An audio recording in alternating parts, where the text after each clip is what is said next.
स्वागत है दोस्तों। आज के मुख्य समाचार में आज देश और दुनिया से कई अहम और बड़ी खबर आ रही है। बात करेंगे हर खबर पर विस्तार से। क्या कोर्ट के फैसले के बाद राहुल गांधी 6 साल तक नहीं लड़ पाएंगे चुनाव, सांसदी भी जाएगी। एक और बड़ी अपडेट, ईवीएम की विश्वसनीयता को लेकर शरद पवार के आवास पर जुटे विपक्षी नेता दिग्विजय सिंह बोले, इलेक्शन कमीशन दूर करे हमारा संदेह। एक और बड़ी अपडेट, राहुल गांधी के साथ जो हुआ अब देश में आग लगेगी, कांग्रेस एमएलए का बड़ा बयान। इसी के साथ अगली बड़ी खबर में आपको बताएंगे। नड्डा पर मल्लिकार्जुन खड़गे का पलटवार, कहा पहले चोरी में सहयोग फिर जातिगत राजनीति का प्रयोग। तो चलिए देख लेते आज की पहली बड़ी खबर। क्या कोर्ट के फैसले के बाद राहुल गांधी 6 साल तक नहीं लड़ पाएंगे चुनाव, सांसदी भी जाएगी। दरअसल दोस्तों, कांग्रेस के पूर्व अध्यक्ष और सांसद राहुल गांधी को 4 साल पुराने एक बयान पर गुजरात की सूरत सेशन कोर्ट ने दोषी करार देते हुए 2 साल की सजा सुनाई है। बता दें कि कोर्ट ने राहुल गांधी को जमानत तो दे दी है, लेकिन 2 साल की सजा होने की वजह से उनकी लोकसभा सदस्यता पर संकट गहरा गया है। बता दें कि राहुल गांधी के ऊपर अदालत से राहत नहीं मिलती है तो उन्हें अपनी सदस्यता गंवानी पड़ सकती है। बता दें, दरअसल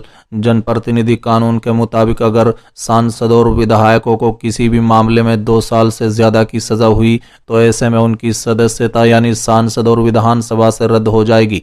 इतना ही नहीं, सजा की अवधि पूरा करने के बाद 6 वर्ष तक चुनाव लड़ने के लिए अयोग्य भी होते हैं।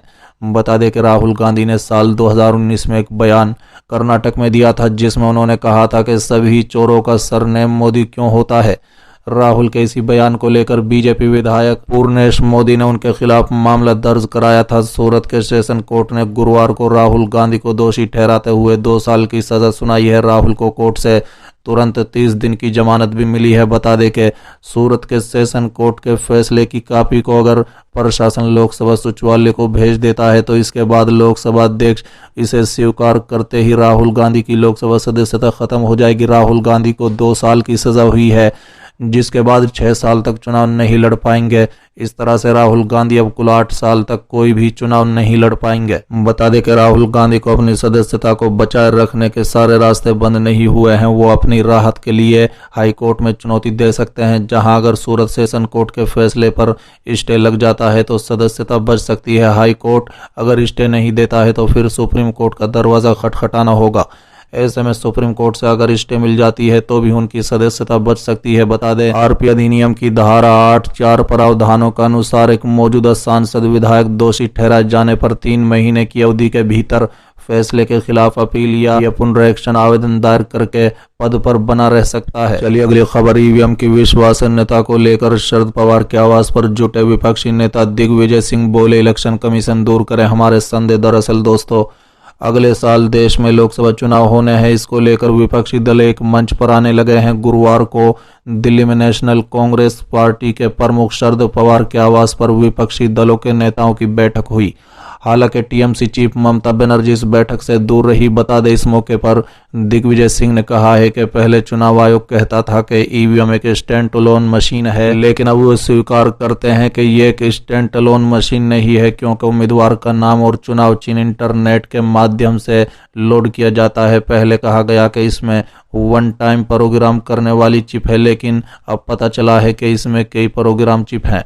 ये चिप कहां से खरीदी जा रही हैं और इनमें सोर्स कोड कौन डालता है। उन्होंने कहा है कि आम धारणा है कि कोई भी मशीन पूरी दुनिया में ऐसी नहीं है जिसको हैक नहीं किया जा सके, तो क्या जिनके पास सोर्स कोड है और वो इसे हैक नहीं कर सकते हैं। बता दें, ऐसे तमाम सवाल सिविल सोसाइटी ने चुनाव आयोग से पूछे हैं, लेकिन आज तक जवाब नहीं मिला। बैठक में मौजूद सभी राजनीतिक दल इस बात से सहमत हैं कि हमारे मन से संदेह को चुनाव आयोग दूर करे। बता दें कि वरिष्ठ कांग्रेसी नेता दिग्विजय सिंह ने कहा है कि रिमोट ईवीएम को लेकर चुनाव आयोग ने सर्वदलीय बैठक बुलाई थी। रिमोट ईवीएम के माध्यम से चुनाव कराने पर पार्टियों ने सहमति जताई थी। उस समय चुनाव आयोग एक डेमो भी दिखाना चाहता था, लेकिन उसे भी ठुकरा दिया गया था, क्योंकि ईवीएम की विश्वसनीयता पर देशवासियों को संदेह है। बता दें कि ये बैठक शरद पवार ने बुलाई थी। उन्होंने उन्हीं दलों को आमंत्रित किया था जिन्हें ईवीएम पर संदेह है। बता दें, शरद पवार ने चिट्ठी लिखी थी जिसमें उन्होंने कहा था कि किसी भी चिप वाली मशीन को आसानी से हैक किया जा सकता है। हमें आईटी एक्सपर्ट और क्रिप्टोग्राफर के विचारों को भी सुनना चाहिए। राहुल गांधी को सूरत कोर्ट द्वारा दोषी करार दिए जाने पर कांग्रेस नेता कपिल सिब्बल ने कहा है कि कुछ लोगों ने कानून के आधार पर किसी पर आक्रमण करने का एक नया रास्ता सोचा है, लेकिन उससे उन्हीं लोगों को नुकसान होगा, राहुल गांधी को कोई नुकसान नहीं होगा। चलिए अगली खबर। राहुल गांधी के साथ जो हुआ है, अब देश में लगेगी आग, कांग्रेस एमएलए का बड़ा बयान। दरअसल दोस्तों, झारखंड विधानसभा में कांग्रेस विधायकों का हंगामा देखने को मिला। राहुल गांधी को मिली सजा के विरोध में कांग्रेस विधायक सदन में प्रदर्शन करते दिखे। कांग्रेस ने केंद्र सरकार के खिलाफ नारेबाजी की, वहीं कांग्रेस विधायकों ने वेल में पहुंचकर विरोध जताया, राहुल गांधी के समर्थन में जमकर नारेबाजी की। बता दें कि कांग्रेस विधायक प्रदीप यादव ने राहुल गांधी से जुड़े मामले में कहा है कि कोर्ट पर तो कोई टिप्पणी नहीं करना चाहूंगा, लेकिन जो देश में चल रहा है वो जनता देख रही है।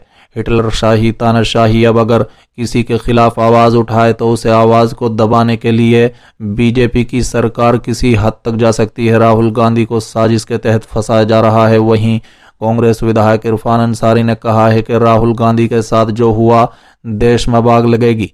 कांग्रेस पार्टी सड़क पर उतरेगी, किसी भी सूरत में इस निर्णय को नहीं मानेंगे। हम लोग कोर्ट जाएंगे, साफ है। बीजेपी के खिलाफ कुछ बोलेगा तो जेल जाना पड़ेगा। जब तक राहुल गांधी को इंसाफ नहीं मिलेगा तब तक सड़क से सदन तक आंदोलन होगा। जो फैसला आया है एक जनता मर्माहत है। वही बता दे, वहीं इस मामले पर मंत्री मिथिलेश ठाकुर ने कहा है कि न्यायालय के फैसले पर टिप्पणी नहीं करना, पर जिस तरह का न्यायाधीश पारित हो रहे हैं, विचारने हैं। अब तो बोलने की जो आज़ादी है उस पर भी रोक लगाने का काम हो रहा है। हम इसका पुरजोर विरोध करते हैं। आज का आदेश सिर्फ राहुल गांधी पर लागू नहीं होता, पूरे देश की जनता की अभिव्यक्ति की आज़ादी पर कठोर घात है। आपकी जानकारी के लिए बता दें कि मोदी सरनेम पर विवादित बयान मामले में राहुल गांधी को कोर्ट ने दोषी करार दिया है। वहीं मामले को लेकर कोर्ट ने राहुल गांधी को 2 साल की सजा सुनाई है, जिसके बाद कोर्ट ने राहत देते हुए राहुल गांधी को बेल दे दी है। चलिए अगली खबर। नड्डा पर मल्लिकार्जुन खड़गे का पलटवार, कहा पहले चोरी में सहयोग फिर जातिगत राजनीति का प्रयोग। दरअसल दोस्तों, कांग्रेस अध्यक्ष मल्लिकार्जुन खड़गे ने राहुल गांधी पर भारतीय जनता पार्टी के अध्यक्ष जेपी नड्डा के हमले को लेकर पलटवार करते हुए शुक्रवार को कहा है कि भाजपा ने पहले चोरी में सहयोग किया और अब जातिगत राजनीति का प्रयोग कर रही है, जो शर्मनाक है। बता दें कि खड़गे ने यह भी कहा है कि मोदी सरकार अडानी समूह से जुड़े मामले में संयुक्त सांसदीय समिति यानी जेपीसी गठित करने की मांग से भाग नहीं सकती।